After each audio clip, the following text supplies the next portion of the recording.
Sa likod ng ngiti, may lihim na kwento. Sa bawat bulong may pusong tinatamaan. Hindi mo alam buong istorya, pero ang bilis mong humatol sa kapwa. Sabi nila, narinig ko lang, pero bakit parang buong mundo alam? Isang salita, naging 10 kwento, at ang totoo, naiwan sa likod ng gulo. May mga taong gising bago ang araw, hindi para magtrabaho, kundi para mangidalam. Kaninong buhay ang kanilang pag-uusapan, kaninong pangalan ang kanilang sisiraan. Uy, alam mo ba, secret lang to, pero bago matapos ang araw, buong barangay alam na. Hindi naman nila nakita, hindi naman nila alam ang simula, pero kung makapagsalita, kala mo sila ang bida sa eksena. Bawat bulong may sugat na dala, bawat kwento may pusong nasisira. Kung hindi mo alam ang katotohanan, bakit mo kailangang dagdagan? Hindi ako matumba sa tsismis, hindi ako luluhod sa paninira. Kahit anong sabihin ng mundo, alam ko kung sino ako. Pwede niyong ikalat ang pangalan ko, pwede niyong baliktarin ang kwento, pero ang katotohanan hindi kailanman malulunod sa kasinungalingan. Hindi ako matumba sa tsismis, hindi ako mabuhay sa opinyon ninyo. Kung gusto niyong pag-usapan ako, sige lang, basta huwag kayong mabigla kapag ang totoo ang lumabas. May nagsabing ganito, may nagsabing ganon. Bawat bibig may sariling bersyon ng simpleng problema, ginawang teleserye, at ang taong tahimik, siya pa ang kontrabida sa eksena. May screenshot na putol, may kwentong kalahati, may sabi ni ganito, nasabi raw ni ganito, hanggang sa hindi na alam kung alin ang tunay at alin ang gawa-gawa. Isang maliit na kasinungalingan, lumaki dahil sa maraming tila. Kung may tanong ka, bakit di itanong? Kung may problema ka, bakit di harapin? Bakit sa likod kailangang magsalita, kung kaya namang sabihin ng harapan? Hindi ako matumba sa tsismis, hindi ako luluhod sa paninira. Kahit anong sabihin ng mundo, alam ko kung sino ako.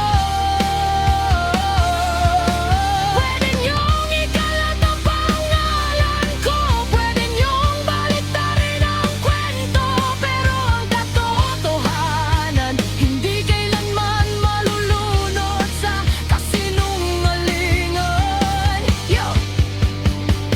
Sabi mo may alam ka, pero saan galing? Sabi mo may nakita ka, pero bakit kulang ang detalye? Just me totoo yan, pero wala namang ebidensya. Isang chismis lang ginawang buong sentensya. Judgment agad, walang tanong, walang hearing. Tarang buhay ng tao ay palabas sa inyong streaming. Click, share, send, dagdagan ng konting spice, pero hindi mo iniisip kung kaninong buhay ang iyong sinisira twice. Isang comment, isang post, isang bulong sa kanto, hindi mo alam may taong umiiyak dahil dito. Kaya bago ka magsalita, huminga ka muna. Baka ang kwento mong ipinagmamalaka kasi sinungalingan pala. At kung gusto mong malaman kung sino talaga may kasalanan, harapin mo ang tao, wag ang buong mundo ang pagsabihan. Hindi ako matumba sa tsismis, hindi ako luluhod sa paninira. Kahit anong sabihin ng mundo, alam ko kung sino ako. Pwede niyong isipin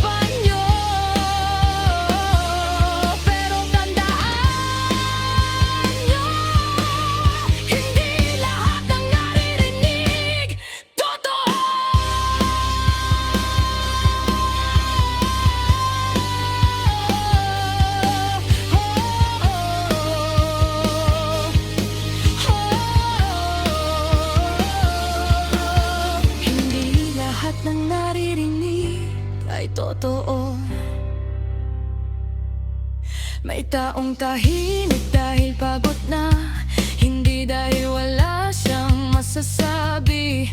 May taong lumalayo dahil ayaw ng gulo, hindi dahil guilty sa paratang ninyo.